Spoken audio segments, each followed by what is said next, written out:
Stalin González de la Mesa de la Unidad Democrática continúa con nosotros. Diputado del Presupuesto Nacional, hoy tienen previsto discutir, segunda discusión en plenaria, este presupuesto, pero a juzgar por lo que ha venido ocurriendo con los precios del petróleo, ¿tienen ustedes la potestad en Cámara de cambiar algunas estimaciones de este presupuesto, diputado?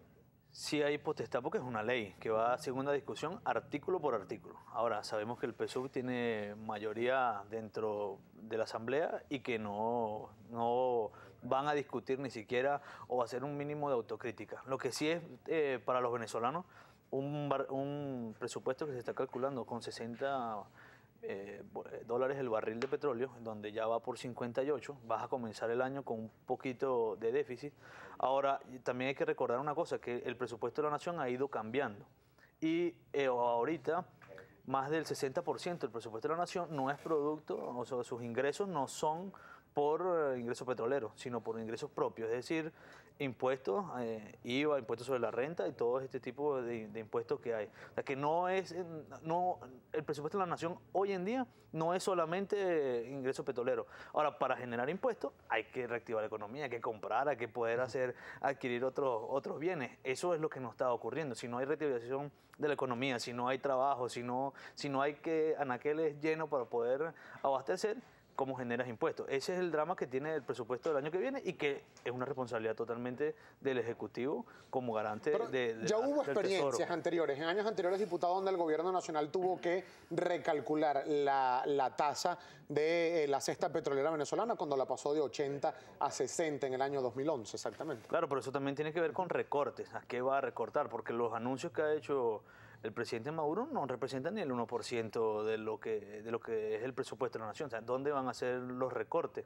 ¿Qué es lo que se va a recortar? Bueno, se habla del 20% de los gastos suntuarios. Hay quienes se preguntan que por qué no el 100%. Pero ¿cuánto representan los gastos? Ayer ustedes tenían una discusión aquí sobre cuánto representa eso. Es el 1, el 2% del presupuesto de la Nación. Aquí se están gastando en un país en crisis. Por ejemplo, este tema de Caracas con los conciertos. Yo no tengo nada en contra de la cultura y que la gente pueda hacer conciertos. Pero en un país que se está anunciando que hay una crisis, como está gastando 14 millones de dólares en unos conciertos. Por ejemplo, ¿tiene relación con esto cuando se habla de la reducción de gastos, diputado, que en menos de una semana el presidente Nicolás Maduro haya hablado de la creación de 2 nuevos canales de televisión, uno para el sector campesino y ahora uno para el polo patriótico? Eso es más dinero, ¿de dónde lo van a sacar? Está diciendo que vamos por una crisis, que estamos que prepararnos para la crisis, pero entonces, por un lado, sigue gastando dinero en cosas que no tienen ningún tipo de sentido, que no resuelven el problema del día a día de los venezolanos. Y lo otro es el tema de la corrupción. O sea, por 20.000 millones de dólares se perdieron y no hay responsable. Aquí se está yendo una gran cantidad de dinero. Algunas personas, empresas, responsables. ¿Cuánta gente está presa? ¿Cuántos son las averiguaciones que se están dando? ¿Cuándo está la investigación transparente? ¿Cuál es una comisión presidencial? No una comisión que hizo la Asamblea. La Asamblea no está discutiendo eso. Es una comisión que hizo el presidencial. Ellos mismos se están investigando. Eso no tiene ningún sentido. Diputado, ¿qué le parece si nosotros de inmediato pasamos a conocer lo que está opinando nuestra respetable audiencia de Primera Página a través de nuestra cuenta en Twitter? Y Carolina Pereira ya está lista para presentarlo. Carolina. Así es, Gabriel López, ya estamos listos con todas las preguntas. Diputado, bienvenido a Primera Página. Nosotros tenemos muchísimas preguntas para usted. Comenzamos con la primera pregunta, es de Colina. Diputado, diga algo que usted haya hecho por su pueblo desde su elección.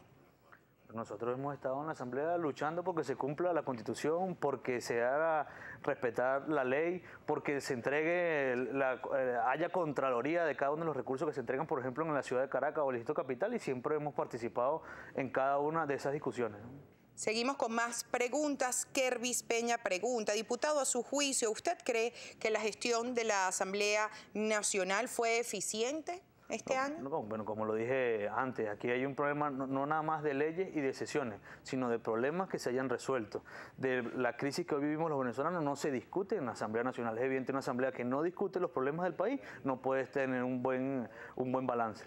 La ruiseñora pregunta, diputado, ¿qué piensa usted de las declaraciones del presidente sobre el bloqueo económico a Venezuela? Mira, es evidente que un gobierno que ha buscado los últimos 2 años ha endeudado al país. Es evidente que no tienes más prestamistas, no tienes capacidad de pago. No es un tema de bloqueo, es un tema que no tienes hoy esa bonanza petrolera que tenías para poder endeudarte, no la tienes. Si no nadie confía en prestarle a alguien que no tiene capacidad de pago.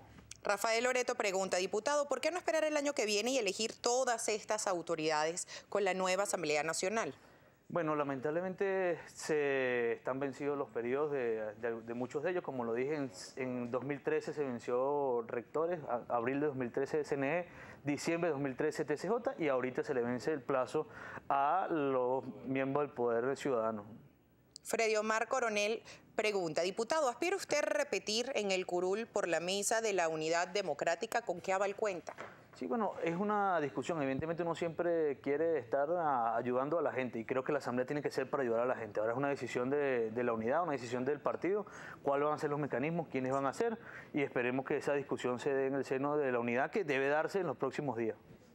Le reitero la pregunta, ¿usted aspira a estar nuevamente en el curul de la tema, Asamblea Nacional? Evidentemente que yo aspiro a estar de nuevo en la Asamblea, pero pasa por un proceso de discusión dentro de la unidad, cómo va a ser ese proceso, quiénes van a ser y ver estratégicamente qué va a pasar durante estos años, ¿no? Freddy Omar Coronel vuelve a preguntar, está muy activo el día de hoy. ¿En qué quedó la investigación sobre el caso Jagua y su visita a Brasil? Bueno, la comisión que preside el diputado Pedro Carreño ni siquiera le dio entrada en la cuenta en la comisión. Nosotros, los diputados de la unidad, este miércoles en la comisión intentarán de nuevo a que la Comisión de Contraloría abra una investigación sobre este caso.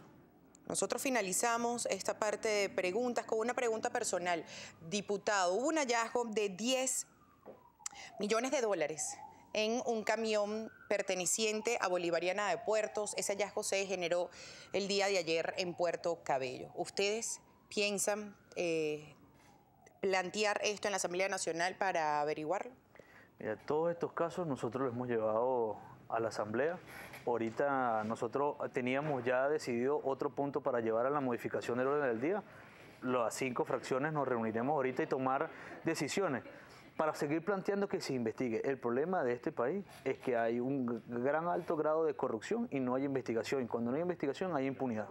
Diputado, el año que viene, y nos quedan pocos segundos para finalizar la entrevista, el año que viene es un año de elección, de renovación también para la Asamblea Nacional. Hay quienes desde ya están solicitando que la Mesa de la Unidad Democrática haga elecciones primarias para la selección de sus candidatos para esta elección. Cuéntanos usted si esto ya es una decisión tomada, es un escenario que están analizando o si no van a realizar primarias para la elección de candidatos. Mira, es un proceso que está en discusión en el seno de la mesa. Pues evidentemente las primarias son una alternativa que está ahí donde no haya acuerdo, hay que hacer primaria. Bueno, hay que ir avanzando en esa maqueta. Perdón, pero esa es la prelación, que primero es el acuerdo y luego donde no hay acuerdo se va a primarias. Pero es que si hay acuerdo, por ejemplo, para que cualquier persona sea candidato en un circuito, ¿para qué vamos a hacer la primaria si todo el mundo va a estar de acuerdo? Exploremos si hay posibilidad del acuerdo. Si no hay posibilidad del acuerdo, vamos a tener que ir a las primarias, además en un escenario de participación, de fortalecimiento, pero hay sitios donde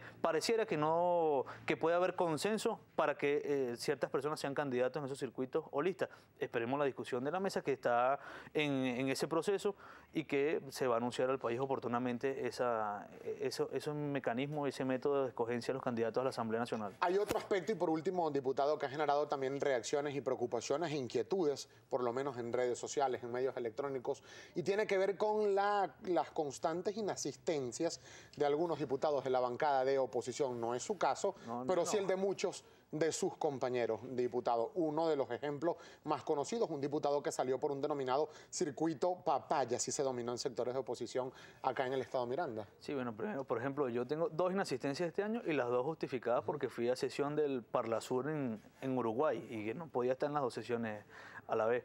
Es evidente que hay algunos que tienen problemas con la asistencia. Hoy salió un trabajo, desde ayer está saliendo un trabajo por ahí sobre el tema de la asistencia. Es parte de la discusión sobre cuál va a ser el mecanismo, cuál va a ser el método, quiénes son los candidatos a la Asamblea Nacional, porque bueno, son todas estas cosas que hay que revisarlas y creo que también debe haber un proceso de autoevaluación de cada uno de los diputados y de los partidos sobre el funcionamiento de cada uno de los. ¿Van a evaluar, por ejemplo, en la mesa de la unidad rápidamente, diputado, un parlamentario que actualmente, por ejemplo, haya tenido un alto récord de inasistencias, pero que por acuerdos políticos tenga consenso para postularse nuevamente el año que viene? ¿Qué pasaría en ese caso? Yo no quiero adelantar, pero creo que también es un proceso que va a estar ahí en la discusión.